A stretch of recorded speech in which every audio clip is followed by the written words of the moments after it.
we've got news. Got news. About my Cleveland Browns. We've got an oblique problem. Obliques are big deals, especially when it's your quarterback. Now, he might be fourth on the depth chart, but he was number one in the preseason game last week, and he did a great job. 138 yards, 2 touchdowns. Shedeur Sanders has an oblique injury. That is not good. I do not like this. I hate this because I want to see more reps for Shedeur Sanders. Shedeur Sanders, a projected breakout this season, has been sidelined unexpectedly. The Browns coaching staff confirmed an oblique injury significant enough to keep him out of all activity. No reps, no drills, no warm-ups. Concerns are rising about how this may affect his momentum and force adjustments to the team's plan. The focus now is his recovery timeline, the impact on his development, and the next steps for the quarterback depth chart. Browns rookie quarterback Shedeur Sanders injured his oblique during practice today, putting his status in doubt for Saturday's preseason game against the Eagles. He's the latest quarterback on Cleveland's roster who has dealt with a health issue, joining fellow rookie Dillon Gabriel and Kenny Pickett. Sanders, who is trying to fight his way up the Browns depth chart, started the preseason opener last week and threw to practice. So how concerning is this for Shedeur as he is trying to, again, make his way up the depth chart, be QB2, potentially QB1 in the future? Dillon Gabriel taking Shedeur Sanders' QB1 spot after Sanders suffers an oblique injury is more than a roster change. It signals the staff is choosing urgency over efficiency. You do not replace a quarterback operating near a 70% completion rate with one coming off a 32% outing unless the decision is driven by desperation or poor evaluation. That is not strategy, it is avoidable loss of production. The impact on accuracy, timing, and drive sustainability is clear, and the difference is apparent to anyone watching. Well, here's what we know. I mean, after practice, Kevin Stefanski, the head coach of the Cleveland Browns, was not available to the media, but I did talk to him on the field as the players were coming off, and he told me that Shedeur Sanders complained of oblique soreness during the warm-ups this morning. Shedeur Sanders' absence isn't just a gap in the lineup, it's a setback for the entire offense. He thrives under pressure and makes throws others won't attempt. When he's healthy, every pass has intent, every drive has rhythm, and opposing defenses know they're in for a long day. Replace him with Dillon Gabriel and the defense senses an opening. Corners press tighter, safeties cheat down, and linebackers blitz more aggressively because they don't expect the same timing, velocity, or accuracy. Yes. I mean, yeah, I'm a fan. I'm not even going to try to hide it. Rich, you guys are fans. Like, you guys talk about the Cleveland Browns quite a bit. Yeah, it's almost annoying to me. It aggravates people. Like, people don't like the fact that Rich talks a lot about They must love I'm here. But it's like, you have a friend, and that friend's child is following in the family's footsteps. You want them to do well. I don't know why people have such an issue. I know Rich is supposed to be impartial, but it's kind of hard when you have that type of tie to it. But yeah, I'm rooting for Shedeur, man. And Dillon Gabriel's 32% completion rate isn't just poor, it's untenable at this level. A number that low needs no context. It means 2 misses for every completion. Weather, opponent, and play calls are secondary when efficiency is that limited. That output does not sustain drives or keep the full playbook viable, yet he is starting while Shedeur Sanders is sidelined. The contrast is clear. Sanders brings accuracy, timing, and command. Gabriel's recent performance reflects inconsistency and missed opportunities. Choosing Gabriel under these circumstances reduces offensive reliability and invites defensive pressure. It is a decision that sacrifices efficiency and field position. So it'll be interesting to see what happens with Dillon Gabriel, but to the Shedeur Sanders point, it is unfortunate because I thought he was gaining some momentum. I know the practice that they had before they left for Philly, Daniel Oyefusi reported that he actually took the most reps of all of the quarterbacks.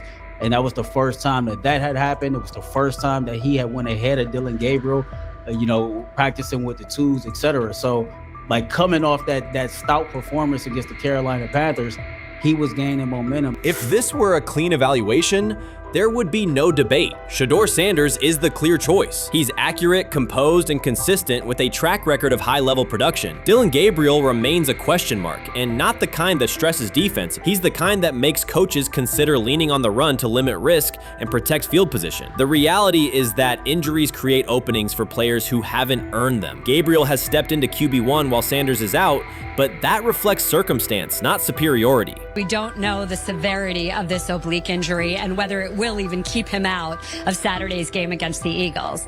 As for moving up the depth chart, I'm the Browns preseason sideline reporter. I was there Friday night when he burst onto the stage and set the NFL world buzzing.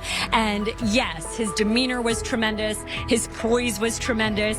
He did the things that were asked of him. But at the end of the day, he wasn't actually asked to do all that much. The real concern is how this could attach to Shedeur Sanders' reputation. The NFL is unforgiving about availability. An oblique injury for a quarterback isn't minor. It affects mechanics, torque, and timing. Even with a strong return, the injury-prone label can linger. For the Cleveland Browns, or any team seeking stability under center, that perception is toxic. Teams don't want a player they fear won't make it through October. That's the risk. Talent doesn't always overcome league politics. Once questions about durability start, they rarely fade. They surface in contract terms, roster decisions, and sideline evaluations. So Shedeur Sanders is injured again? If you were following along on social media today for the Browns' first joint practice in Philadelphia against the Eagles, wow, you were in for a tumultuous ride. I mean, all the reporters, both Browns and Eagles reporters, were pretty much flabbergasted at the fact that Shedeur Sanders was taking 0 team reps during the day, and even Tyler Huntley was getting team reps instead of Shedeur. And then it came out, obviously, you know, everybody's speculating. There's people calling for Kevin's jobs. And before I go any further, I don't blame anybody, ever. Meanwhile, Dillon Gabriel's numbers should be sidelining him, not elevating him. A 32% completion rate isn't a dip, it's a warning sign that points to issues with field vision, timing, and receiver cohesion. That's the quarterback taking snaps while Shedeur Sanders is out. Put their work side by side and the gap is obvious. Sanders shows consistent placement, timing, and footwork that reflect high-level execution. Gabriel's recent output introduces variability that shrinks the call sheet and stalls drives. You can't claim the priority is winning while starting a quarterback who isn't reliably delivering routine completions. Fans recognize it, receivers lose confidence and tempo when targets are off, the offensive line's urgency fades when protection doesn't translate into productive throws, team belief in the quarterback is fragile, and once it erodes, a season can come apart quickly.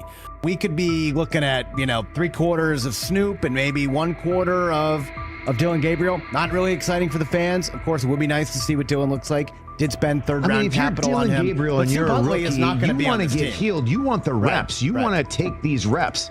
So what do you do to prepare yourself and get ready? Because, man, when rookies get injured, it's like these reps are so valuable. Yeah, sets them back a lot. We do have some video here. Mike Garafolo had some video of Jalen Hurts kind of helping Shedeur use his cart to get off the field here. Shedeur Sanders changes the entire equation. His presence under center keeps defenses honest, keeps teammates engaged, and expands the coaching staff's options. When he led college football in completion percentage and he threw almost 40 touchdowns for over 4,000 yards, how tall was he? Because they make it seem like he shrunk all of a sudden, RC. Oh, how lively was his arm? Because all I know is somebody did that.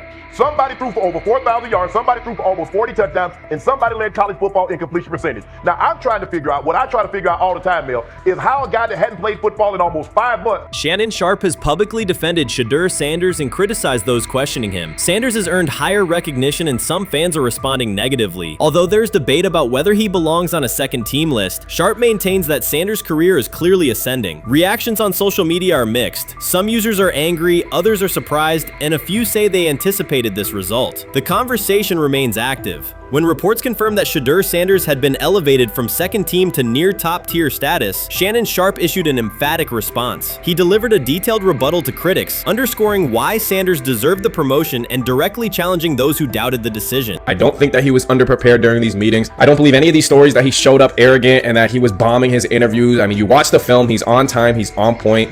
You watch his interviews, he answers like a 10-year NFL veteran. Like, he's clearly dominating OTAs. It's every single day there's a new report of how well he's doing for the Browns in OTAs. And I mean, you can say what you want, it's just OTAs. Okay, if that's your new narrative, then he's doing exactly what he needs to be doing. He's on point, he's on time, he's getting the respect of his teammates, and he's making plays. So we're gonna see years down the line, something's gonna come out that I don't know what exactly it was, but something will come out. Critics have been waiting for an opportunity to dismiss Sanders. They labeled him overrated, accused him of benefiting from nepotism, and claimed his profile came only from his last name and polished image. Within their own echo chamber, they cited every game in which he fell short of huge passing numbers as validation of their doubts. Since Sanders has begun receiving formal recognition, criticism has escalated. A wave of self-appointed analysts is dissecting his throwing mechanics and team role, and many online commentators now argue that his promotion reflects deeper problems within the sport. Shannon Sharpe rejected each criticism directed at Shedeur Sanders. During the broadcast, he turned a routine segment into a detailed examination, acting as presenter, interrogator, and fact-checker. Sharpe walked viewers through game film, season statistics, and scouting reports to show why Sanders merited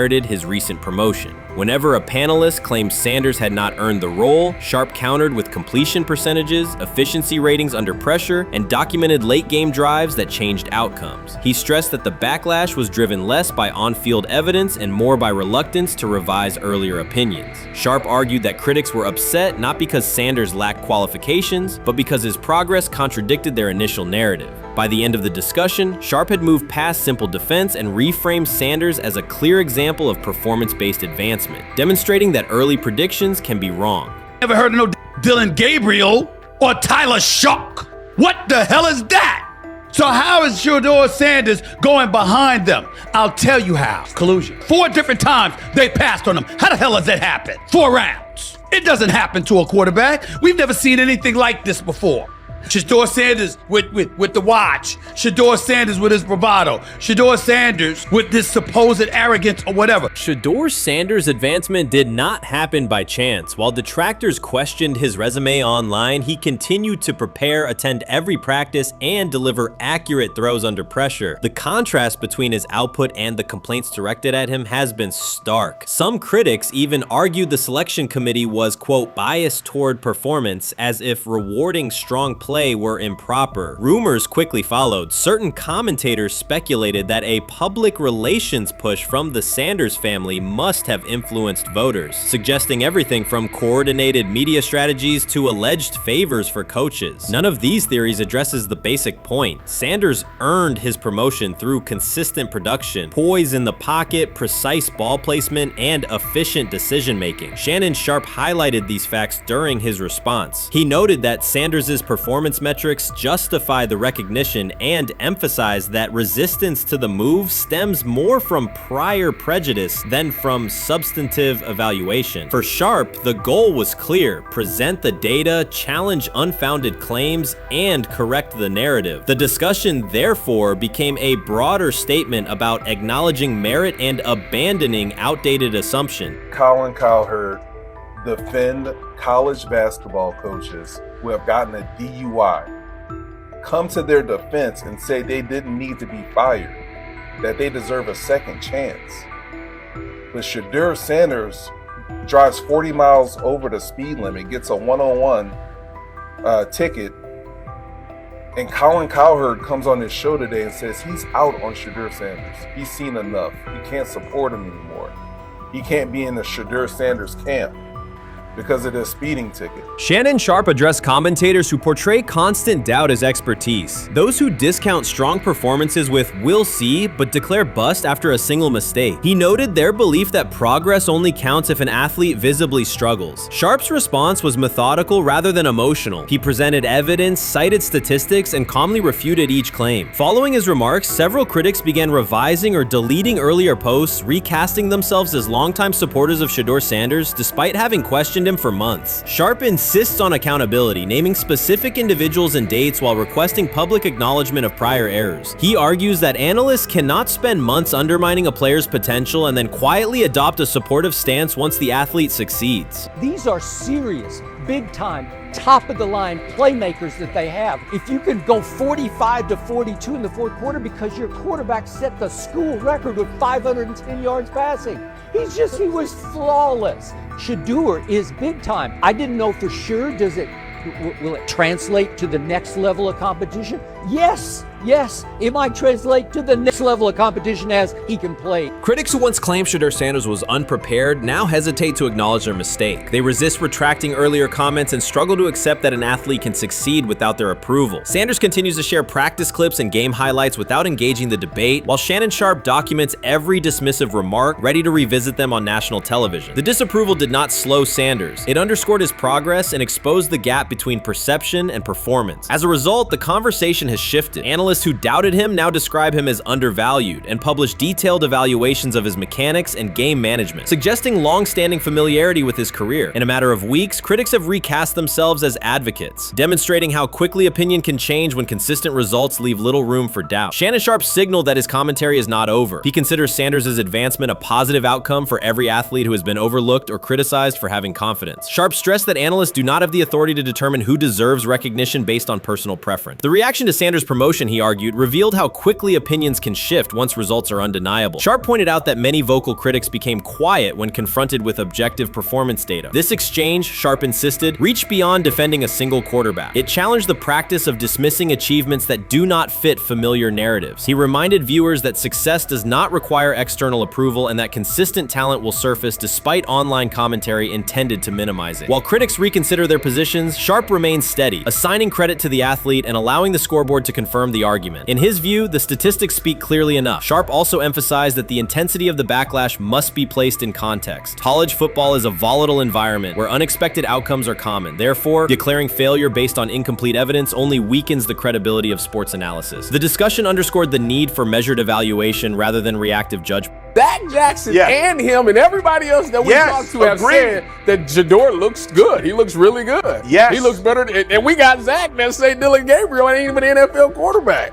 It's true. So how is it that this man can't get a rep with the ones, but that non-NFL quarterback can? We all what agree with sense that. does that make? Some observers now claim that recognizing Shedeur Sanders' strong performance undermines football's traditional standards, even though they previously argued he received coverage only because of his father. Faced with Sanders' current statistics, those critics are searching for explanations that fit their earlier narrative. The data have always been clear. Their earlier objections ignored that fact. Shannon Sharpe is openly highlighting this reversal, comparing past negative remarks with Sanders' recent 400-yard games to demonstrate the gap between criticism and evidence. Sharpe did not force these commentators to backtrack. He simply displayed their earlier claims alongside Sanders' results, allowing the contrast to speak for itself. Shedeur is lighting it up in practice every day. You're not even a half bit curious to see what he could do with the ones. That makes no sense. And then on top of all of that, you got players going on podcasts and talking to people in the media saying this guy is really good. Like, this guy is legit. So even your peers respect you enough. How is it that the coaches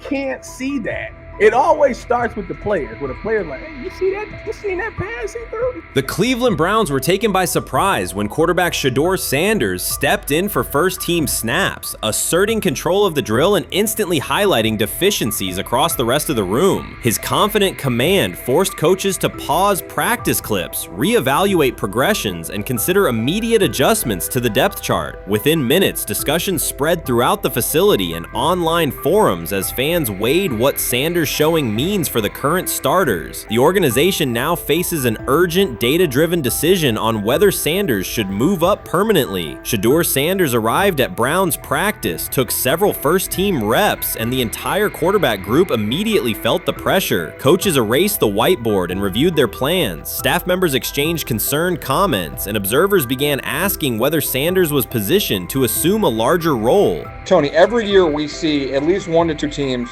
They were in last place in their division the year before. No one thought they'd be good, and then they were good. It almost seems like no one's even assuming the Browns can be that, but we see it happen every year. And I get the quarterback stuff, but like, correct me if I'm wrong, Tony. The Browns are trying to run the football, play good defense, not turn the ball over in the passing game, and try and take advantage when they can, correct? That's what they're trying to do.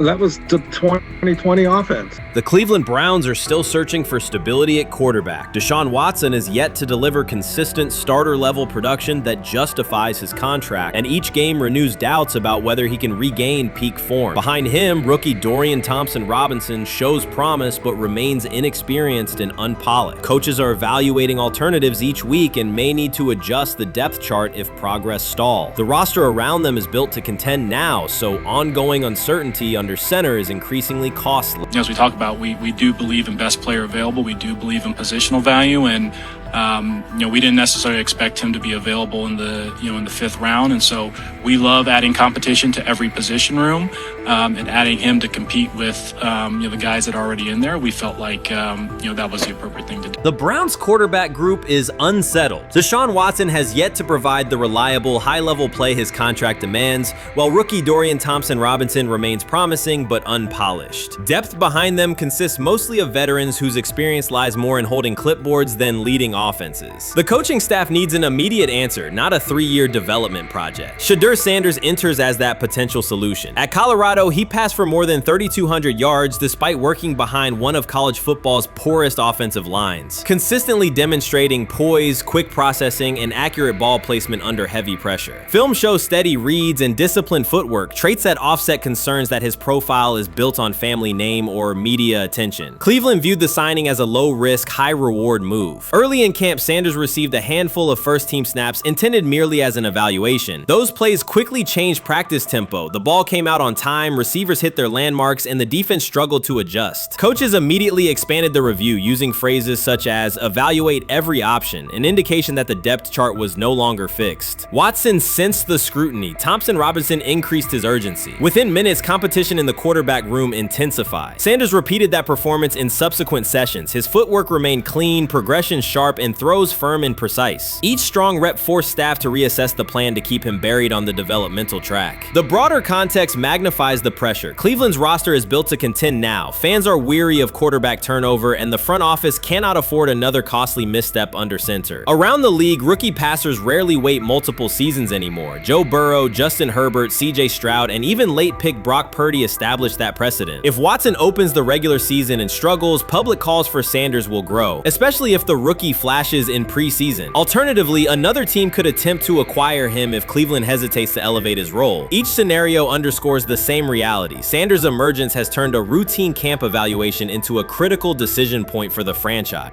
And we saw Dillon Gabriel go 11-on-11 with the first team, Shedeur Sanders go 11-on-11 with the second unit. So that was really the big wrinkle today. Yes, and of course, it was the first time that we have seen Shedeur Sanders get any of those coveted 11-on-11 reps. Of course, again, it wasn't with the first team offense or against the first team defense, but it's progress. And that means that he's going in the right direction, that the arrow is pointing up. He's coming up the learning curve. So that's good for him. And I actually thought just overall, he had a better day than Dillon had today. He completed more passes. He was more on point. In fact, in that 11-on-11 period, he threw a near touchdown. Desperation can push franchises toward aggressive decisions, especially when their quarterback options appear unconvincing or outdated. One scenario now emerging is that Sanders earns enough confidence to take full preseason reps with the starters, forcing Cleveland to revisit a depth chart it believed was settled at the beginning of July. His practices demonstrate that the excitement around him is grounded in measurable performance. Accurate, high-velocity passes against first-team defenses, and confident command of the huddle. Each strong outing also heightens league-wide interest. Rival scouts adjust evaluations, and general managers revisit their notes, aware that a viable young quarterback may soon become available. Inside the facility, the personnel staff must balance short-term results with long-term roster planning, knowing that an early move could reshape salary cap allocations and locker room dynamics. The pressure on Watson and Thompson-Robinson escalates accordingly. Both must produce visible progress to maintain their current roles. Cleveland's recent history shows how quickly promising quarterback situations can devolve into controversy. The franchise has turned potential breakthroughs into organizational turmoil before, so observers remain cautious about how this competition will unfold. What do you think is happening in Browns camp? What do you think is going to happen there before I let you go, Lewis? You know, I think it really does. It really does all depend on how Kevin is able to, as it relates to Shedeur, work him in enough. Well, one, Shedeur has to earn the right for Kevin and the staff to have discussions about, hey, we got to get him more reps with the ones and twos. We got to get him more reps with the ones and twos when we're going team period, not just walk through or not just 7-on-7 team. Louis Riddick reacted sharply on air after viewing practice footage from the Cleveland Browns. The clip showed quarterback Shedeur Sanders executing a string of precise throws while the Browns head coach watched with a broad smile. Riddick questioned whether the session was focused on evaluation or celebration, arguing that visible enthusiasm from the staff could cloud objective assessment of a rookie's progress. Earlier in the segment, Riddick's tone had been measured once the Sanders highlights appeared. He criticized the perception that a routine practice was being treated like a marquee event. He stressed that coaching reactions should remain subdued until performance translates into game situations. Riddick concluded by calling for accountability and asking the Browns to clarify how they plan to manage expectations for Shedeur Sanders as training camp continues. Couldn't imagine me myself saying, hey, you know what, as someone who has been at the very bottom to try and ascend to like some level of success, I could never imagine going, you know what would be really cool? I'm gonna play a joke on someone like this and pretend that I'm a GM and I'm drafting you when actually I'm not, and then I'm gonna hang up and just giggle about it. Man, what the hell are we doing? Seriously, what are we doing when we think that kind of crap is funny? I don't know. Trying to get likes on TikTok. I don't have the right words for it. Right, Lewis, I'm gonna say this. I don't have the right words for it. Few situations unsettle a former front office executive faster than watching coaches celebrate a rookie quarterback before pads come on in August. In Louis Riddick's view, the Browns staff did more than acknowledge promise. They acted as though they had already secured their franchise leader. Throughout the session, Shedeur Sanders delivered 40-yard throws off his back foot, ran crisp 2-minute drills, and displayed steadiness rare for a first-year player. According to reports, each successful rep drew audible admiration from the sideline, highlighting how quickly enthusiasm has escalated. When Riddick reviewed the same practice tape and heard the glowing comments, he challenged the reaction on live television. He argued that a few controlled drills should not override the methodical scouting and development work that normally guides roster decisions. Riddick's criticism focused less on Sanders' talent than on the evaluation process. He warned that comparing a prospect to established stars or joking about renaming the stadium creates pressure before the player has taken an NFL hit, faced a disguised coverage, or logged a preseason snap.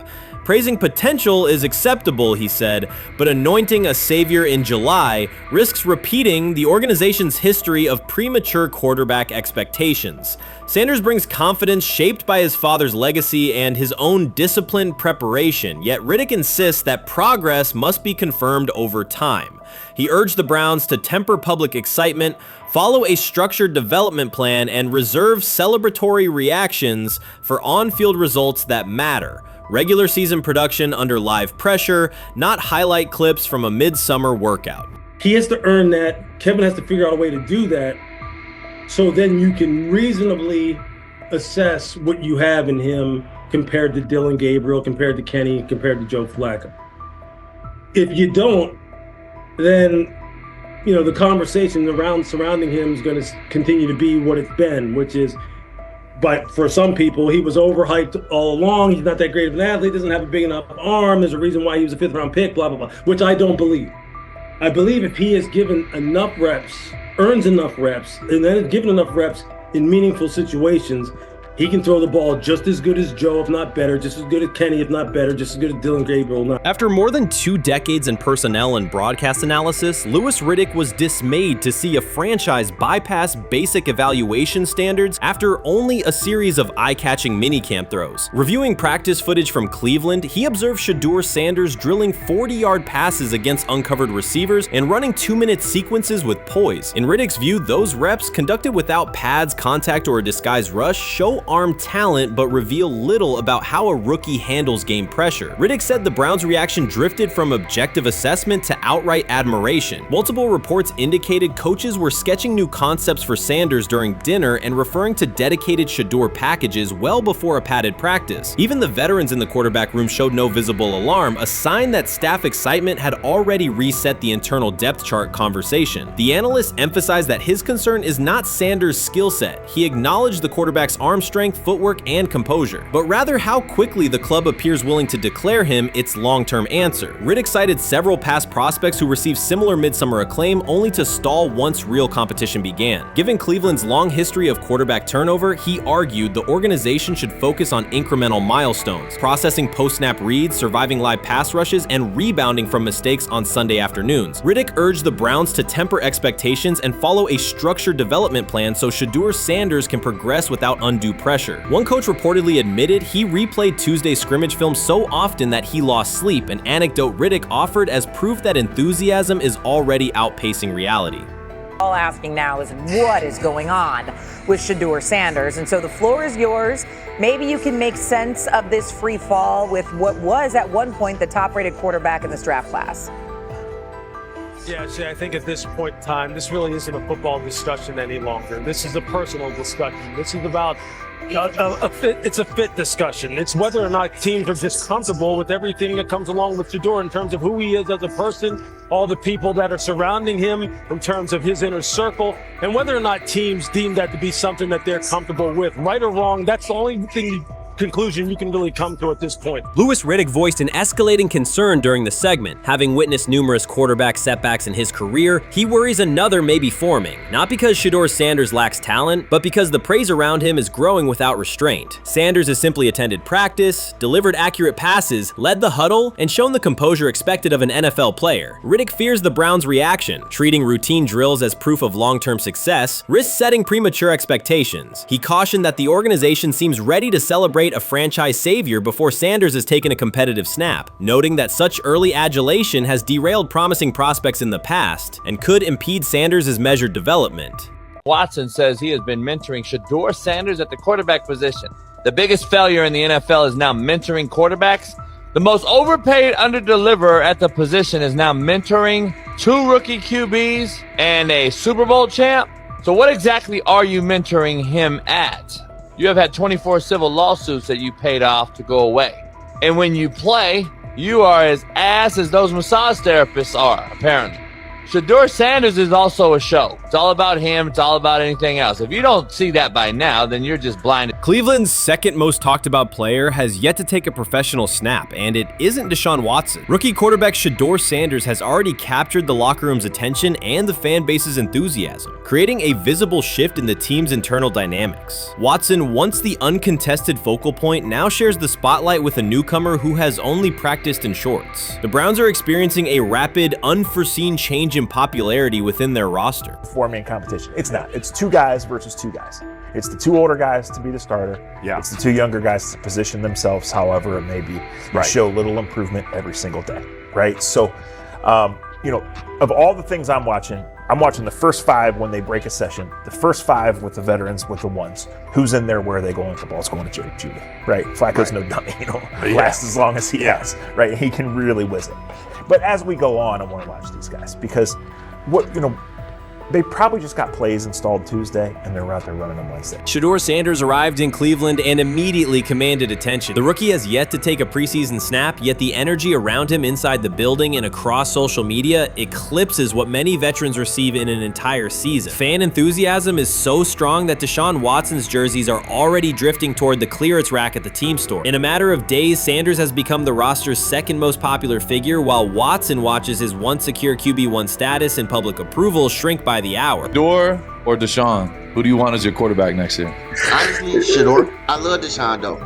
Like, I don't understand all the hate for Deshaun. You get hurt and you get booed, bro. That's foul. That might be the foulest I ever seen. The Browns' social media staff posted a single candid photo of rookie quarterback Shedeur Sanders releasing a warm-up throw, and the response was immediate and overwhelming. Fans saturated timelines with edits of themselves alongside him, while Deshaun Watson's routine practice reps drew comparatively little notice. Although an official Sanders jersey has not been released, unauthorized versions are already moving at a pace that exceeds merchandise sales for several other AFC North teams. The surge in interest marks one of the most intense fan reactions Cleveland has experienced in recent memory. The excitement surrounding Shedeur also triggers a wave of criticism. Veteran analysts, anchored in a 1980s mindset, question whether his style will translate into lasting success. They focus on his NIL earnings, social media presence, and visible confidence, arguing that the image overshadows substance. To them, outward self-assurance appears to be a distraction rather than a competitive asset. Even a simple simple smile or brief display of personality is cited as evidence that he lacks the measured discipline they expect from a starting quarterback. Critics claim Shedeur Sanders is notable only because of his father overlooking the performance he delivered at Colorado. Many of those same observers ignored the Buffaloes until Deion Sanders made national headlines, yet they now question whether his son has earned the attention. They want rookies to keep quiet, carry clipboards, and wait 2 seasons before challenging for a starting role. Sanders is disregarding that script from the moment he arrived. His presence has already turned Cleveland's quarterback discussion into a genuine 2-man competition before a single preseason snap. Deshaun Watson maintains publicly that the situation does not concern him, but it is hard to believe the pressure is not real. A fully guaranteed contract protects his paycheck, not his standing in the locker room. Sanders, meanwhile, is translating charisma and early momentum into tangible influence with teammates, coaches, and fans, reshaping expectations for who will lead the Browns on opening day.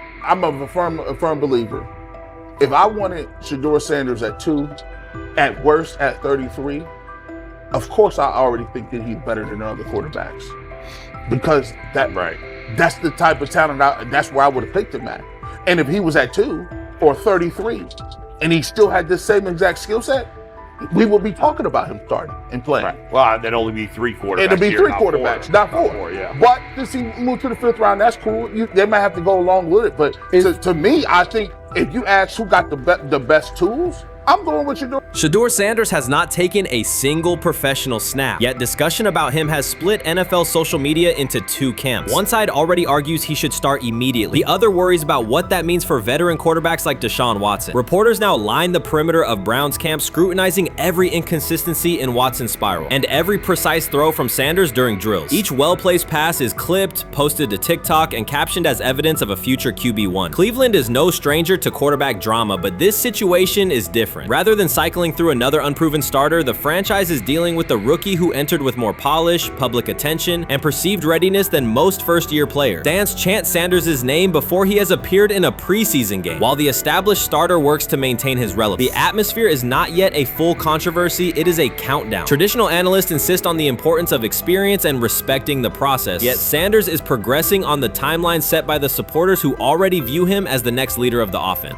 The 2025 NFL Draft was expected to be Shedeur Sanders' moment. Many projected him as a top 10 talent and a headline quarterback in one of the most discussed college football storylines in years. Instead of walking across the stage on the first night, he waited through 3 days without a call. There was no celebration, only silence. When the phone finally rang at pick no. 144 in the 5th round, it was the Cleveland Browns. With that selection, the financial outlook changed dramatically. The Sanders family believes this was not a typical draft slide, but the result of coordinated action. They are pursuing a $100 million lawsuit alleging collusion across parts of the league. In the months before the draft, Sanders was consistently discussed among the top quarterbacks in the class. Television and digital analysts praised his poise, accuracy, leadership, and command. Scouts highlighted a 74.1% completion rate, record-setting stretches at Colorado, and his rise from an HBCU star to a national figure. Consensus expectations placed him in the 1st round or early 2nd. Draft night unfolded differently. As picks accumulated, there was little indication that his name would be called. The atmosphere at his private gathering shifted from anticipation to doubt. When the Browns selected him late on day 3, projections for his first contract dropped from an estimated range in the mid-$30 million to approximately $4.6 million,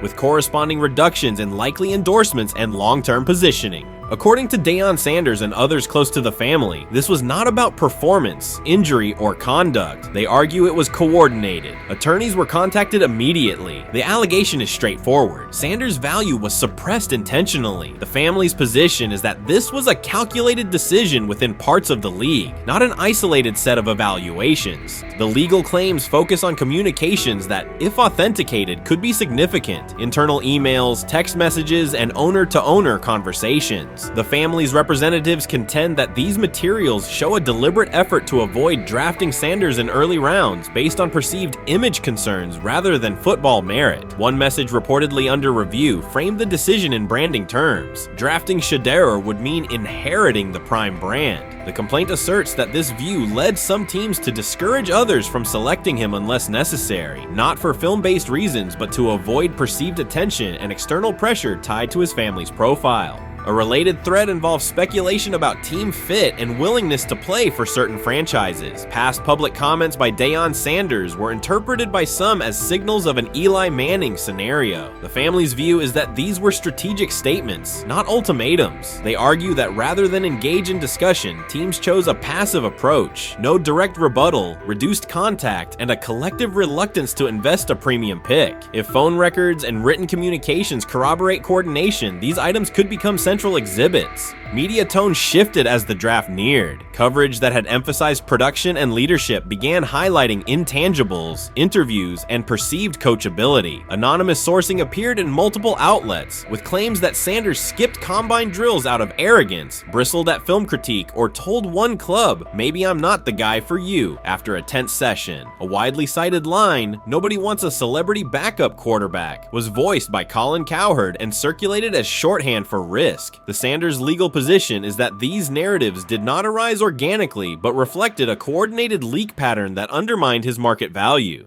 The family's contention is that this was primarily about control and compliance rather than football ability. They point out that Sanders did not fail a drug test, was not suspended, and did not produce poor athletic testing. His college resume included elite stretches and significant program elevation at 2 stops. The legal claim asserts that the league's power structure resisted a high-profile player aligned with a high-profile parent coach and an independent media presence. The allegation is that teams sought to avoid the perceived complexity that would come with selecting him early. The financial impact is a core component of the damages claim. Had Sanders been selected late first or early second round, projected 4-year compensation would likely have fallen between $30 to $35 million, with immediate access to higher tier endorsement opportunities and the brand leverage that accompanies a franchise quarterback designation. As a 5th round pick, the initial contract value is a fraction of that total, and associated off-field opportunities are typically narrower. The suit reportedly seeks not only lost salary, but also the broader economic value linked to draft position, sponsorships, licensing, and the visibility that accelerates an early career trajectory.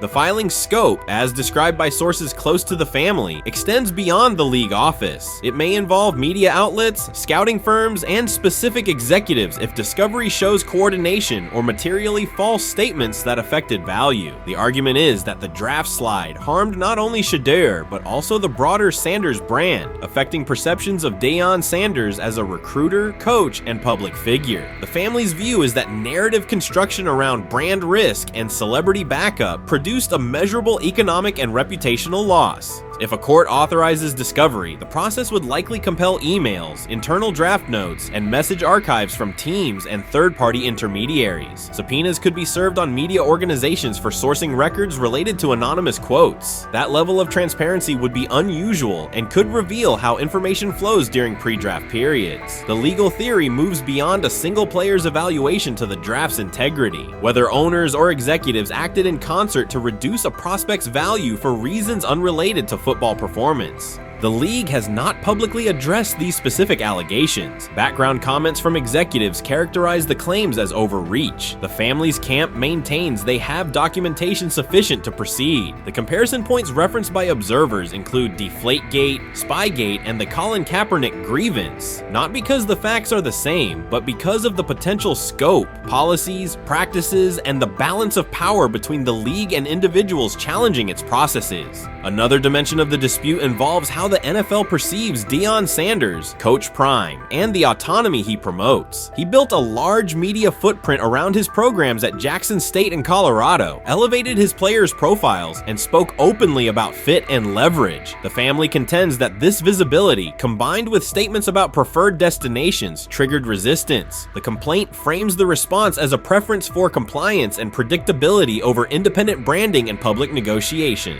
The suit also addresses the pre-draft decisions that critics point to, skipping the Senior Bowl, declining full workouts at the NFL Scouting Combine, and candid interviews about team fits. The family characterizes these as strategic choices commonly made by top prospects, not evidence of entitlement. Their view is that similar decisions by other players did not produce the same narrative because those players fit more comfortably within league expectations. The risk calculus is clear. Bringing a suit of this magnitude invites professional consequences. The family acknowledges that some within the league may react negatively. Their position is that the principle at stake, transparent and fair valuation, warrants the risk. The message they intend to send is that manufactured narratives and coordinated devaluation should face scrutiny, particularly when they affect earnings, opportunity, and reputation. If the case advances, several outcomes are possible. The court could find insufficient evidence of coordination, limiting the scope to individual judgments protected as opinion. It could also find enough to proceed to broader discovery, which would have implications beyond one player, including potential changes to how teams document evaluations and how media handle anonymous sourcing close to the draft. Agents might push for reforms, including clearer guardrails around leaks and standardized prospect communication records. For now, Sanders is working within the Browns structure. He has avoided public escalation beyond confirming focus on preparation and development. The lawsuit is a separate track managed by counsel. This dual approach, professional routine on the field and legal action off it, reflects the family's strategy. They intend to contest the process they believe harmed him while meeting club expectations day to day. The core allegations remain consistent across their statements. A talented quarterback saw his draft value suppressed by coordinated behavior tied to branding concerns and public positioning rather than football merit. Media narratives amplified that shift, and the result was a substantial, quantifiable loss. The remedy sought includes compensation and a measure of accountability that could deter similar conduct. Whether the claims are ultimately proven will depend on documentation and testimony. If emails, texts, and call logs substantiate coordination, the impact could be significant, prompting policy review around pre-draft communications and media engagement. If not, the case may narrow to disputes over opinion, perception, and the gray areas of scouting. Either way, the filing signals a willingness to confront entrenched practices and to test in court how far the process extends beyond film and interviews. This situation has moved from speculation to litigation. It addresses control, image, and power in a system that influences careers and compensation. It also underscores how public narratives can shape market outcomes. Sanders' path now has two tracks: earning opportunities on the field in Cleveland and seeking redress off the field for what the family views as an avoidable and orchestrated loss. The questions at stake are larger than one draft slot. They touch on how the league values independence, how information is weaponized, and what recourse exists when a player believes the evaluation moved from football to optics. The answers will emerge through practice reps and potentially through discovery and a courtroom record. I view things as I got time.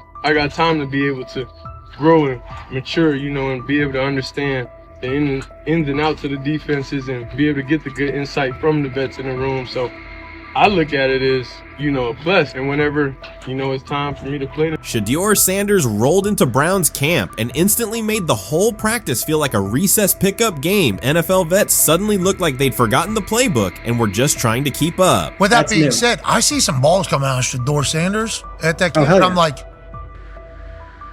kind of looks like a guy. Yeah, I'm ready. He can sling it. Ready to I see him, some of the veterans, how they talk to him, mic'd up, see what he's doing in the community. Yep. Talking about Njoku there? Joku, Mike that, but once you see, different little interactions and things like that, I know he has the talent. We'll see. It'll be a competition that usually brings the best out of guys, especially young guys. So I'm interested to see how that quarterback situation. Right after Shedeur Sanders tightened his cleats and the Browns settled in for what they figured was a routine camp day, the whole vibe tilted sideways. No blazing comet, no UFO touching down at midfield, just a swagger-charged quarterback striding in like he'd crashed the wrong league and thought, yeah, I'll stick around and run this show. The Browns had no clue what storm was rolling in. You'd expect an NFL team to do a quick scout, maybe pull up a highlight reel or two, but nope. They greeted Shedeur with a shrug, only to watch him seize the field on snap one and run the whole operation like a seasoned pro. First and foremost, he's been the best quarterback in camp. Now look, Joe Flacco ain't had many opportunities. There was a whole day I saw he didn't throw the ball at all. Here's my theory on the situation. They already know who's starting in the number 2 is. They already know. Joe Flacco and Shedeur Sanders is already locked up. You're missing the boat, people. You're missing the boat. Your boy, Kenny Pickett and Dillon Gabriel Oh, they're fighting. Shedeur didn't merely clock in, he hijacked the session. One moment he's loosening his arm, the next he's roasting veteran QBs like faded names on busted draft boards. Defensive coordinators everywhere had the same gut punch reaction. Uh-oh. His pocket poise? Straight disrespectful. His timing? Psychic. And every pass left his hand like it was laser guided to its mark. While Shedeur Sanders was slicing up routes, the Browns secondary looked less like an NFL backfield and more like a gaggle of dads sprinting through a Saturday fun run. Big on enthusiasm, short on closing speed. Coaches fought the urge to slam the emergency horn. Players traded wide-eyed, "Are we serious?" stares, and someone even double-checked that a hidden camera crew wasn't about to pop out of the tunnel. But nope, this was pure Shedeur. Half cold-blooded surgeon, half highlight factory. He wasn't dropping a casual "I'm here," he was crafting a masterclass. From the first rep, the tempo changed. Shedeur Sanders accepted the snap with steady footwork, diagnosed the Browns' single high shell, and delivered a tight window seam route that forced the free safety to recover late. Throughout the period, he manipulated leverage with quick shoulder fakes, moved through full field progressions, and released on time from a balanced base, consistently putting the ball on his receiver's upfield shoulder. Cleveland's coverage struggled on multiple fronts. Safeties hesitated between deep half responsibilities and underneath support, creating voids at 15 to 20 yards. Cornerbacks and off-man were caught in trail position when Sanders used rhythm throws on three-step drops, while those who tried press technique had their inside hand neutralized by his receivers' outside releases. Linebackers widened to match shallow crossers, leaving the middle hook unguarded for pivot routes and option digs. One corner attempted a line of scrimmage jam. Sanders immediately adjusted the route to a back shoulder fade, releasing the ball before the break and rendering the press ineffective. Over the session, he showcased pocket discipline, reclimbing to maintain throwing lanes rather than drifting, and finished with a series of anticipatory throws against cover 2 cloud, fitting vertical outs between the flat and deep half defenders. Sanders' combination of rapid post-snap processing, precise ball placement, and pocket efficiency exposed coverage mismatches at every level and highlighted communication gaps in the Browns secondary. By mid-session, the Browns defensive staff clearly recognized their calls were outmatched. Every adjustment, a roll to cover 6, a simulated pressure, a late rotate to 2 high, was neutralized once Shedeur Sanders confirmed the post-snap picture. Routes that had taken weeks to script were beaten by timing and location. Comeback set at 12 yards broke open before the corner's transition. Slot seam-outs dotted the void between the flat and deep half defender, and boundary receivers beat press with quick hand techniques, receiving the ball before the trail man could recover. Sanders' command was methodical. He used cadence to freeze plug blitzes, re-ID'd the mic when linebackers sugared the A-gaps, and maintained a firm base so he could reset and fire without resetting his feet. His receivers benefited from that rhythm. Top of the stem, eyes back, ball delivered on their upfield shoulder, allowing immediate transition to YAC. The Browns front tried a late stunt to compress the pocket. Sanders climbed 2 steps, re-spotted the shallow crosser, and delivered in stride, turning a potential sack into a 20-yard gain. What stood out most was how little ramp-up Sanders needed. From his first series, he processed full-field concepts at tempo, cycling through progression reads without hitching. The poise under interior pressure, consistency in ball placement, and ability to manipulate zone defenders left the Browns' coordinated disguise packages ineffective and forced them into static coverage by the end of the period. In short, Sanders' efficient mechanics, rapid processing, and anticipatory accuracy rendered Cleveland's defensive game plan ineffective at every level, from pre-snap disguise to post-snap spacing. Imagine there's many people that think Dillon Gabriel's a better quarterback than Shedeur Sanders. I don't care where they were drafted. And if the Browns are the one team that thinks that, then I'm going to suspect it's not true. They don't know what listen, I every quarterback evaluation for 30 years. Right. I never root against anybody. Yeah. But I'd be surprised if Dillon Gabriel's ever a legitimate starting quarterback for the Cleveland Browns. I'd be surprised. I just don't think. Well, then it is a wasted pick because you took him in the top 100.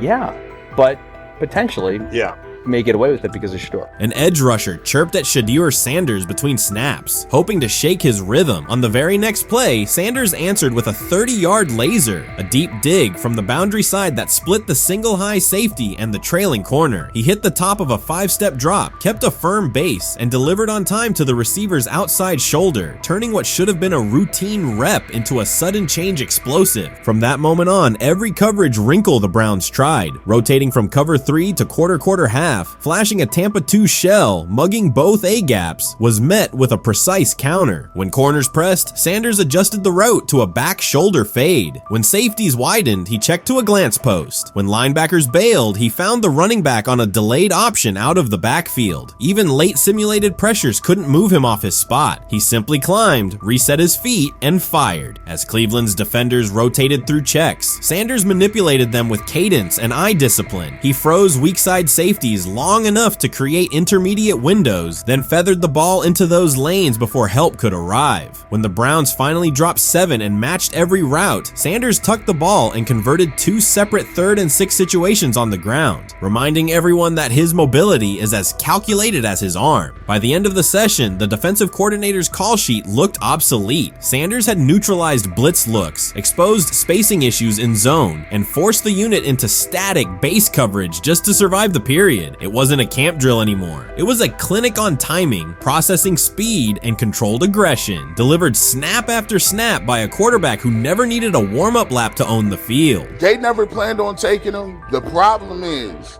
like Ocho Cinco said, you got somebody that has endeared himself to the locker room. And guess what? The difference between him and Tim Tebow, the biggest one, is he can play. He can throw the ball. Tim Tebow running around being an H-back, he can throw the ball. And he's done everything he needs to do. He ain't saying nothing. He ain't rocking the boat. He ain't mad about the reps. He ain't mad about none of that. All the people out there want to see is this, like Tyler said earlier. We want to see what he can do with Jerry Jeudy. That's it. I want to see what he can do with David Njoku. I want to see him with Junkins. I want to see him with the first running backs. If you are cooking, if you are beating down the doors with the 3s and 4s, guess what? You deserve more. From the first team period on, Cleveland's secondary looked a step slow. A deep third safety hesitated on a post-snap rotation, leaving Shedeur Sanders free to climb the pocket and fire a 22-yard out that arrived before the defender could plant and drive. The supporting cast around him, players fighting for roster spots, not Pro Bowl invites, benefited from his command. Sanders used tempo to control the defensive front, altered protections at the line, and located throwing lanes so quickly that one receiver didn't register the catch until he crossed the goal line. As the Browns tried new personnel groups, coverage busts multiplied. Starters slipped out for hamstring stretches while rookies rotated in, only to find the ball arriving on their blind side before they'd completed a midpoint squeeze. On a later 3rd and long, Cleveland finally closed the interior rush lanes, compressing the pocket with 3 defenders. Sanders pivoted through the traffic, stepped into a narrow escape window, and, without resetting his shoulders, whipped a no-look pass to the boundary curl for a fresh set of downs. The throw turned a potential sack into an explosive play and left the coaching staff scrambling for answers. The people who are fascinated by Shedeur for whatever reason, whether it's his play, I guess, last year was kind of fun. If you're just like a guy who grew up like loving Deion Sanders and passed that love on down to your kids, I can see why you're like that. The one thing I will give them is you're looking at this quarterback room. If you're a fan of Shedeur and say, why can't he go beat Dillon Gabriel or Joe Flacco or Kenny Pickett? So I do understand that part of it, right? Because why not? Why couldn't he be a Brown starter in October or November? That looks like a quarterback room where everyone will get a chance to start. How you feeling? I'm getting there. You see what I got on, right? That's why I was asking how you help for it. Yeah, I'm getting there. See? Brian, what did they have to do? I had blood clots. Okay. And they amputated, But I work with it. Man. Yeah, I'm amputated. So I get that work on a couple times a day. Keep the blood circulating, blood flowing, but it's a new normal. And the best thing about here, we have a whole medical team on the 2nd floor. Right. We have a whole medical floor, which is great. Deion Sanders is shaken, this time not by a hit on the field. In a sudden turn, Ryan Clark has uncovered a serious plot affecting Shedeur Sanders' NFL draft status, and the disclosure is reverberating across the sports community. What once looked like a simple scheduling delay may actually be a calculated effort to undermine Deion's son. The facts suggest intentional sabotage, a breach of trust, and repercussions that could be far-reaching. This is no routine football headline. It is personal, and Coach Prime did not see it coming. The sports world loves to celebrate underdogs, yet it often takes even greater pleasure in tearing down rising stars. Deion Sanders is witnessing that cycle now, not from the sidelines as Coach Prime, but as a father. The lights in Boulder remain bright, the cameras keep rolling, and Sanders still wears his gold watches, sunglasses, and natural swagger. Still, behind that familiar smile is a man carrying deep pain as criticism aimed at his son mounts daily. How much of that is opening press conference saying, okay, we are family, saying that he was sent to do certain things? Do you feel like people got attached to that, or it just was the fact that prime time is at Jackson State? It's prime time. If my son plays cornerback, I want him to be around, in my opinion, the best cornerback ever to touch the field. That's right. If my son played DN, I'd have to talk to you and tell me who's coaching the DNs. That's but right. I was sending my son to play for prime. His pain does not come from critics or losses, but from watching his son, Shedeur Sanders, get pulled into a system where politics outweigh performance. By every metric, arm strength, accuracy, field vision, Shedeur belonged in the top 3 of any NFL mock draft. Defensive coordinators who tried to unsettle him know he never flinches. He owns the unteachable leadership trait that turns strong prospects into franchise cornerstones. Then the narrative shifted. Draft boards that once placed him 2nd or 3rd slid him to 5th, then 12th, and eventually out of the 1st round on some lists. Analysts grew cautious, executives became vague. The statistics stayed strong, and the game film still proved his ability, yet the buzz evaporated.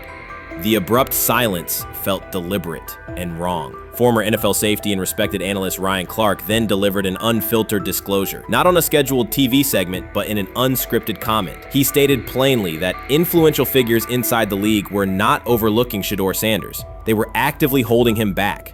The motive, Clark said, was political, and the real target was Deion Sanders, Hall of Famer, architect of Jackson State's resurgence, and the coach who turned a 1-11 Colorado program into a national headline. Deion's refusal to conform, wearing sunglasses indoors, dancing with players, speaking candidly, challenged an establishment that favors predictable images and rehearsed statements. According to Clark, that resistance to tradition was not forgotten. When Shedeur displayed the same mix of talent and confidence, concern spread through front offices and media circles. Questions about leadership style and attitude surfaced. Coded language for discomfort with a quarterback who mirrors his outspoken father. Clark's point was clear. The issue is not Shedeur's performance. If he had posted identical numbers at Ohio State or Alabama, endorsements and media specials would follow. Instead, interest cooled, because the Sanders family embodies a self-made identity the league cannot easily manage. Their visible pride and independent brand challenge a system that prizes control. And that threat, not football ability, is what Clark believes is suppressing Shedeur's draft stock. Many observers declared Deion Sanders was finished. They argued that his public style attracted unnecessary attention, that his health had deteriorated too far, and that his coaching career was approaching an abrupt conclusion. They misread his resolve. When speculation intensified, Sanders did not schedule a press conference or issue a formal statement. Instead, he released a short video recorded at his Texas home, walking alongside recording artist Lil Wayne. The footage established 2 facts. Although Sanders still walks with a limp, he remains active, and he intends to return to the sideline. Reports from USA Today and ESPN confirmed that Sanders had temporarily left Colorado to recover from a significant, undisclosed medical condition. He lost 14 pounds and missed several summer practices, leading to widespread debate about his future. Unofficial sources suggested complications related to previous blood clot issues, but no official diagnosis was provided. Throughout Sanders' absence, numerous media outlets framed his situation in crisis language, frequently questioning whether he would coach again. By comparison, when coaches such as Lincoln Riley paused their duties for health or family reasons, coverage emphasized understanding and patience, an imbalance that reflects a common difference in how high-profile black coaches are treated. Sanders' silence was not a retreat, it was a period of recovery. During rehabilitation, he relied on family, faith, and trusted colleagues, yet stayed connected to his program through brief online updates. The video with Lil Wayne demonstrated that he retained strong support from influential friends, countering narratives that portrayed him as isolated or on the verge of retirement. The visual evidence showed that his setback is temporary, and that he remains determined to lead Colorado into the forthcoming season. Since accepting the Colorado position, Sanders has dramatically elevated the program's national standing. He first drew national attention to Jackson State and the broader HBCU football landscape, then moved to Boulder and transformed a one-win team into a central storyline in college athletics. His approach, combining hip-hop culture, direct communication, and open expressions of faith, has challenged conventional expectations for head coach behavior. Each step forward has been met with heightened scrutiny. His time at Jackson State was labeled a publicity stunt, his departure for Colorado was framed as abandoning HBCU culture, and his social media presence has been cast as distraction from traditional coaching responsibility. Critics often magnify Sanders' missteps and question his motives, while comparable actions by other coaches receive neutral or sympathetic coverage. Showings of enthusiasm from Brett Favre and disciplinary intensity from Nick Saban are celebrated as competitive passion, yet Sanders' displays of confidence are frequently labeled arrogance. The discrepancy illustrates deeper biases rather than differences in performance. Sanders' success challenges entrenched expectations of how a college football leader should look, speak, and act, especially a black coach who refuses to downplay his identity. During his convalescence, Sanders maintained close communication with his staff and athletes, reinforcing the standards he had established: discipline, accountability, and belief. The program's daily messaging continued to emphasize preparation and resilience, signaling that Sanders' influence persists even when he is away from campus. Athletes echoed his mantras during workouts, confirming that his leadership extends beyond physical presence. Sanders acknowledges the seriousness of his medical challenge, but has refused to let it define him. He has publicly discussed leaning on scripture and prayer, explaining that his purpose as a mentor, father, and coach extends beyond personal adversity. In that context, the video of him walking in the Texas sun was less a strategic media effort than a straightforward demonstration of continued commitment to his team and mission.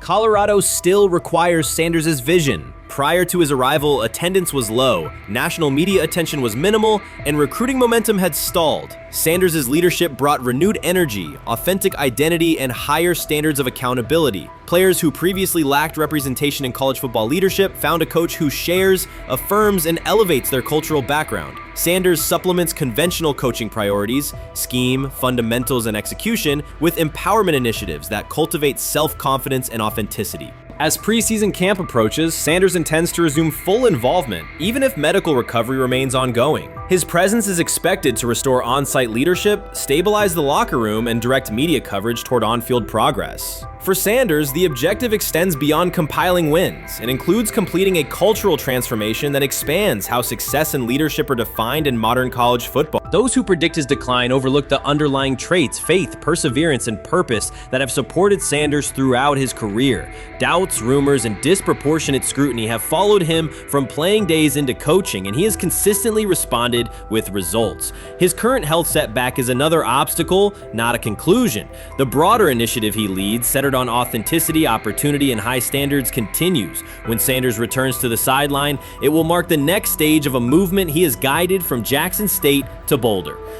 The recent period of quiet has been strategic rather than passive. Instead of defending himself in daily briefings, Sanders focused on rehabilitation, remote program oversight, and family support. Each brief social media message reinforced a consistent theme: faith and preparation.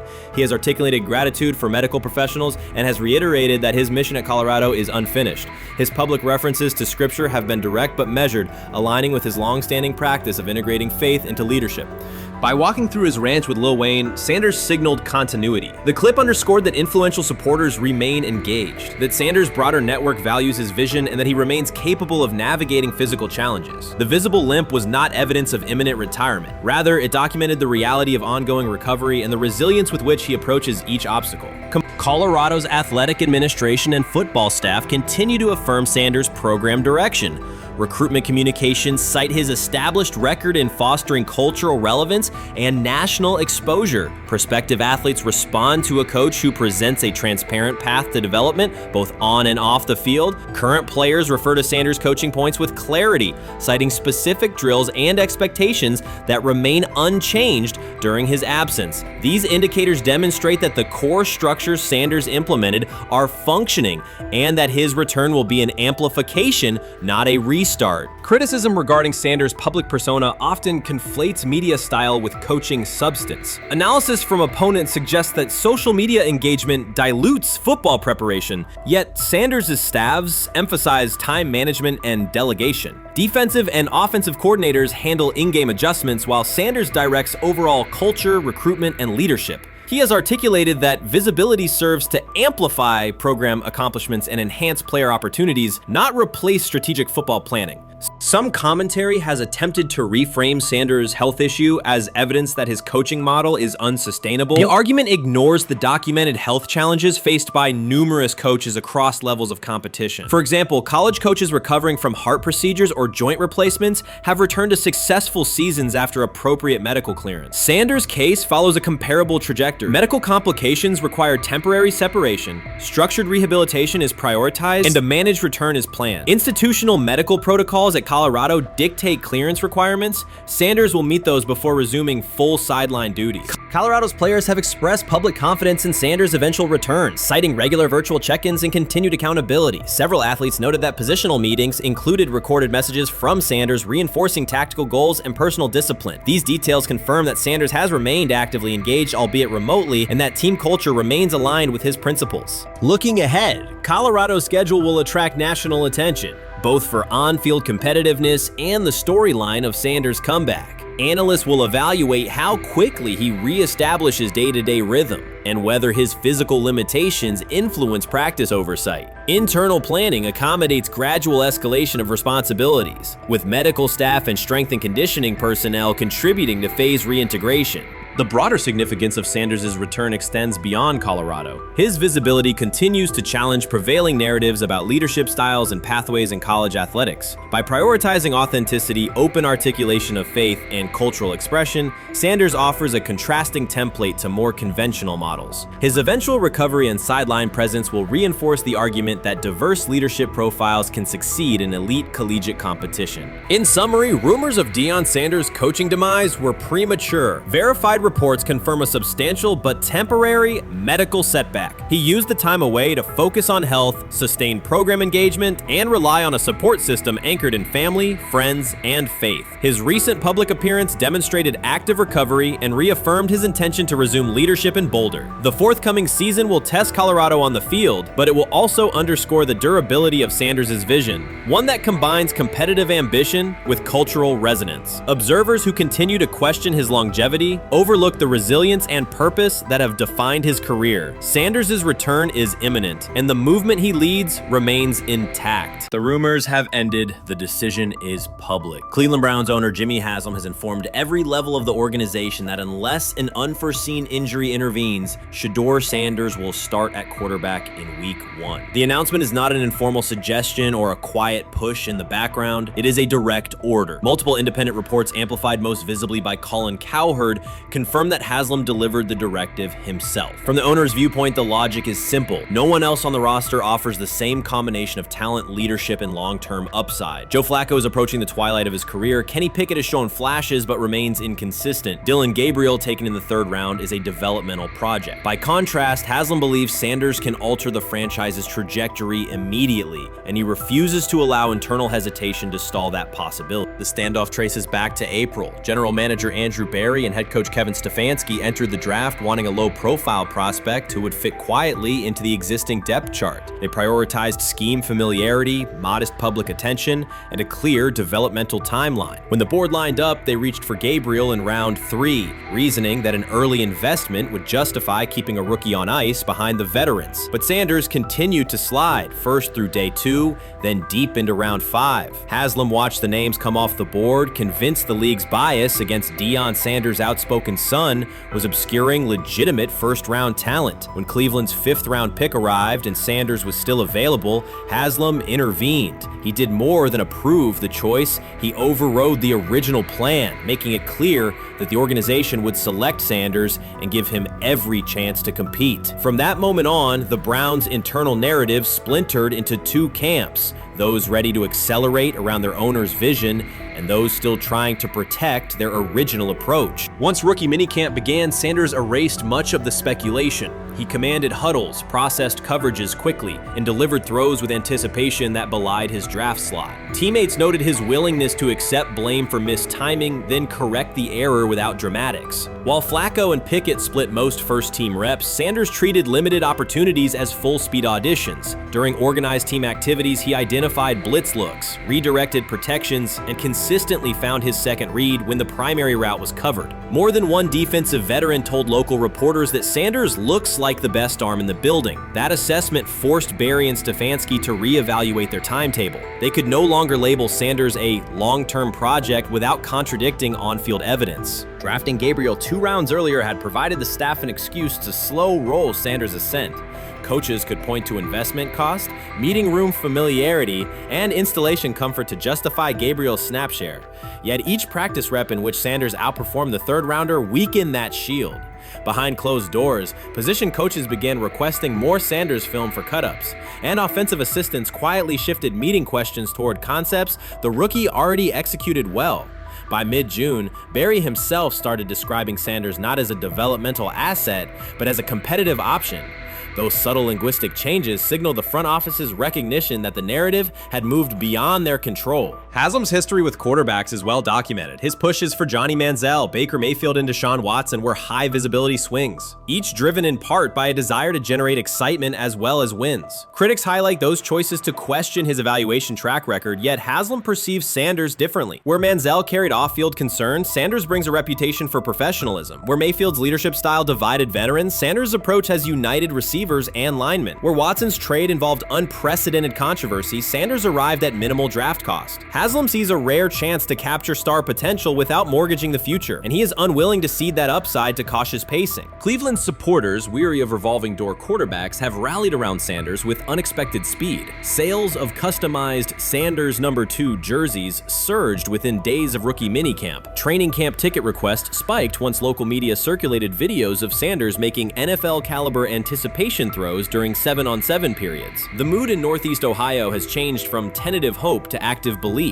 Longtime season ticket holders who once shrugged at preseason storylines now debate Sanders' footwork at neighborhood barbecues. Social media engagement for Brown's content has climbed, driven by highlight compilations of the rookie threading seam passes between linebackers and safeties. All of this places Kevin Stefanski in a fragile position. If he opens week 1 with a veteran starter and the offense sputters, criticism will be swift. Each stalled drive will be interpreted as evidence that he ignored the owner's edict and the fan base's intuition. Conversely, if he names Sanders the starter solely under pressure, any early struggles could be framed as proof that Sanders was rushed, further exposing Stefanski to blame. The only sustainable solution is conviction. Either stand behind a veteran with clear strategic reasoning or embrace Sanders fully and structure the offense around his strengths. Splitting the difference, rotating series, delaying first-team reps, or using vague competition language will satisfy no one and likely jeopardize locker room clarity. Sanders' personal approach has reinforced Haslam's confidence. Instead of taking post-draft downtime, he traveled to Texas to train in full Browns gear at facilities near his father's home. The leaked clip of Sanders executing footwork drills in helmet and pads wasn't a marketing ploy.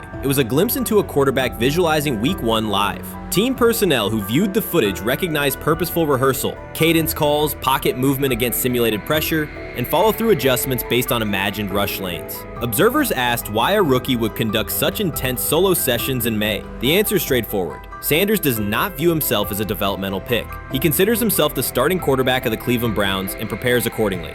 On pure ability, Sanders' arm strength ranks with the league average for starters. His accuracy to the intermediate middle, an area where the Browns' current scheme generates high-leverage completions, has drawn consistent praise from receivers. The primary areas still under review are blitz recognition and live bullets and timing on deep outbreaking routes versus press coverage. Those developmental checkpoints are significant, yet daily practice reps show acceleration. In contrast, Flacco's mobility limits the boot action game that Stefanski installed to help Mayfield early in his tenure. Pickett can extend plays, but struggles to attack tight windows between linebackers and safeties, an essential requirement in Cleveland schematics. Gabriel remains an unknown at NFL speed. Thus, the competitive landscape favors Sanders sooner than the coaching staff originally planned. The franchise now stands at an inflection point. Haslam's mandate, the locker room's growing support, and the fan base's enthusiasm all tilt towards Sanders. The front office's earlier strategy, anchored in patience and quiet development,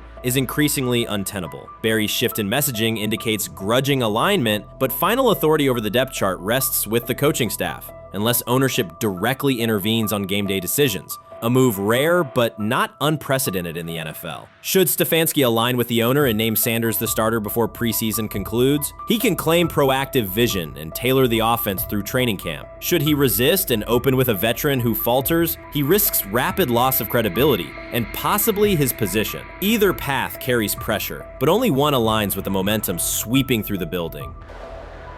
For 2 decades, the Browns have cycled quarterbacks without securing a stable star. Each new hope, whether draft pick or trade acquisition, has collapsed under injuries, inconsistency, or organizational disarray. The possibility that Sanders could finally anchor the position is not merely a football storyline. It is a potential cultural reset for a fan base defined by resilience. Haslam's insistence reflects that awareness. Cleveland needs a leader who can win on Sundays and project confidence every other day of the week. Sanders has shown he can shoulder expectations without retreating from scrutiny. That trait, more than arm talent alone, is why the owner views him as indispensable. Voluntary workouts transition to mandatory minicamp next week. If Sanders receives a substantial share of first-team snaps, observers will interpret it as the staff's acknowledgement that the competition is tilting decisively.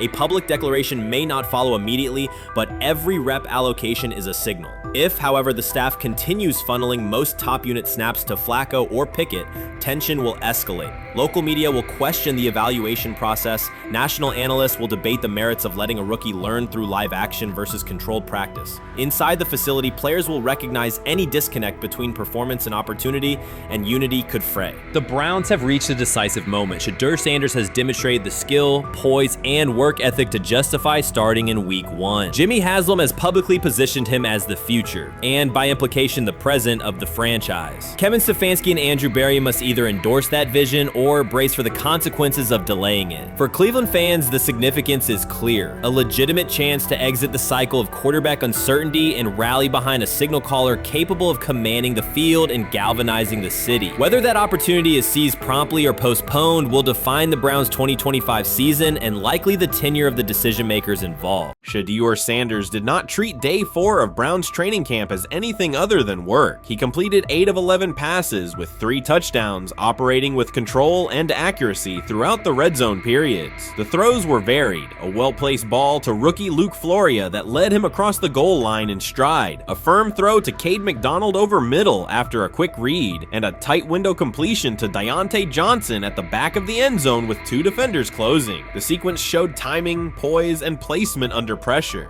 While national attention centered on Joe Flacco's underneath completions and Kenny Pickett's option and rollout periods, Sanders produced scoring plays on schedule. The performance was not the product of broken coverages or end-of-period reps. It came within structured work, with defenders in position and the offense executing standard progressions. The accuracy rate, 8 completions on 11 attempts, reflected consistent mechanics and decisions. The operation was steady from huddle to snap to finish. Despite that session, the distribution of first-team snaps did not change. Camp logs indicated that Pickett and Dillon Gabriel continued rotating with the starters, while Sanders remained primarily with the second unit. With the first preseason game approaching, that choice drew more attention from observers who expected productive days to be followed by expanded opportunities. The question surfaced again: what additional evidence is required to evaluate Sanders with the top group? The 3 touchdowns illustrated different aspects of his profile. On the throw to Floria, Sanders used a measured trajectory to lead the receiver away from contact and into the end zone. On the ball to Johnson, he identified leverage, held the safety with his shoulders, and delivered to a precise spot at the back line. On the throw to McDonald, he eliminated the first read, reset, and drove the ball into the window before the hook defender could squeeze it. Each score reflected a particular tool: anticipation, manipulation, and velocity within standard timing. Comparisons to the other quarterbacks were straightforward. Pickett produced 2 touchdowns but placed 1 late ball that exposed a receiver to contact near the goal line. Gabriel accounted for 1 score, with additional gains coming on checkdowns and designed movement. Flacco advanced the ball in short increments without finishing drives during the same period. Sanders converted opportunities into points repeatedly and without turnovers. The rotation, however, remained unchanged. Head coach Kevin Stefanski and the staff continued to allocate first-team work to the same group, describing the process as an open evaluation. In practice, that has meant extended starter reps for Pickett and Gabriel, veteran scripts for Flacco, and second unit periods for Sanders. The disconnect between output and opportunity was notable, particularly given the stated goal of reaching an early decision at quarterback. When asked about the timeline recently, Stefanski said the preference was to decide sooner rather than later, an acknowledgement that the window for assessment is limited as preseason approaches. Speculation about motives is common in such situations. The discussion has included references to front office perspectives and ownership influence. Owner Jimmy Haslam is widely viewed as supportive of drafting Sanders. General Manager Andrew Berry is known for prioritizing fit, traits, and process within the roster building model. Stefanski reports to Berry, and the practice plan reflects coaching evaluation within organizational parameters. None of that guarantees any outcome. It does explain why rotations can remain conservative even after strong individual periods. Regardless of internal views, the most useful next step for the evaluation would be a defined set of first-team snaps for Sanders to put comparable tape next to his peers. There was also outside attention on several practice segments from earlier in camp that showed Sanders throwing during lulls to non-receiver personnel, ball attendants, staffers, and assistants, while other quarterbacks were in script with full units. Those clips circulated widely and were interpreted by some as dismissive. Sanders addressed questions about it by narrowing the focus to preparation, explaining that his responsibility is to be ready for the work assigned and that he has adjusted at every level of competition, from HBCU ball to the Power 5 and now the NFL. The response matched his general approach: acknowledge the situation, maintain routine, and continue to execute when the next period begins. The broader draft day and narrative context remains part of the conversation. Sanders' college resume included efficient production and high completion rates across 2 programs, culminating in national recognition such as the Johnny Unitas Golden Arm Award. His selection in the 5th round was driven by varying evaluations of projection, scheme fit, and development timelines. The result is the current environment. He must present his case within limited windows, then wait for access to the next rung of competition. That does not make the process unfair, it makes it exacting. The best answer, for him and for the staff, is additional, comparable reps and clear tape.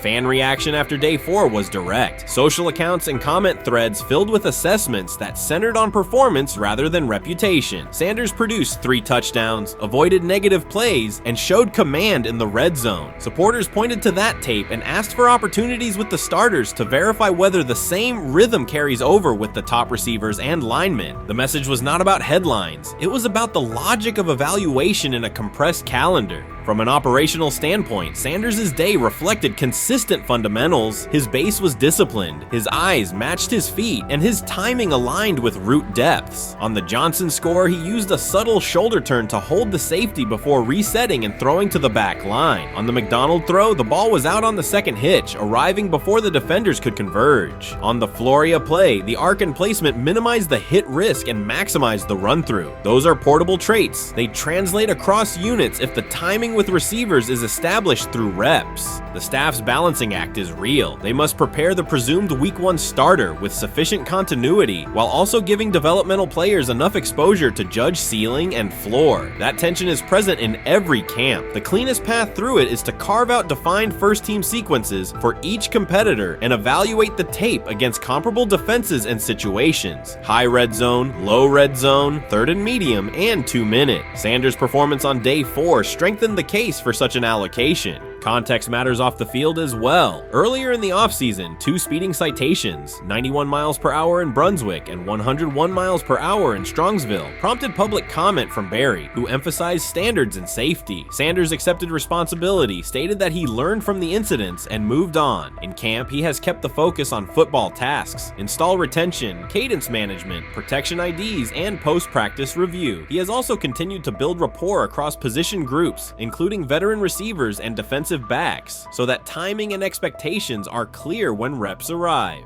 None of this diminishes the experience of the veterans in the room. Flacco has decades of film, Pickett has multiple seasons of NFL starts, and Gabriel brings mobility and a defined collegiate profile. It does, however, underscore the purpose of camp, to align decisions with current performance. Sanders produced the most efficient scoring period of the day. The next logical step is to see that operation with the starting unit, document the results, and compare them to the other candidates under the same conditions. The preseason opener will compress timelines offense further. Install packages expand, and coaches begin to narrow personnel groupings. If the objective is to identify the quarterback who can operate the offense most cleanly on Sundays, then structured exposure now will give the staff better information later. A small but deliberate set of first-team snaps for Sanders, scripted early downs, a third down sequence, and a red zone series would provide data without disrupting broader preparation. Until that occurs, Sanders can only continue to control process and execution. Day 4 showed what that looks like when opportunities align. Efficient reads, disciplined mechanics, and finishes in the end zone. He did not seek attention for the sequence. He put it on tape. If the evaluation remains consistent with the stated competition, comparable snaps should follow. If they do, the staff will have a clear, side-by-side measure. If they do not, the question from observers will remain the same. What more needs to be seen to justify the look? For now, the record from day 4 is clear. 8 completions on 11 attempts, 3 touchdowns, no turnovers, red zone precision, consistent control at the line and in the pocket. Those are tangible outputs. They merit a defined opportunity with the starters as the team moves toward preseason and the decision that follows. Whether or not that opportunity arrives immediately, Sanders has shown the preparation and execution necessary to be evaluated on equal footing. The next step is a matter of allocation, not speculation.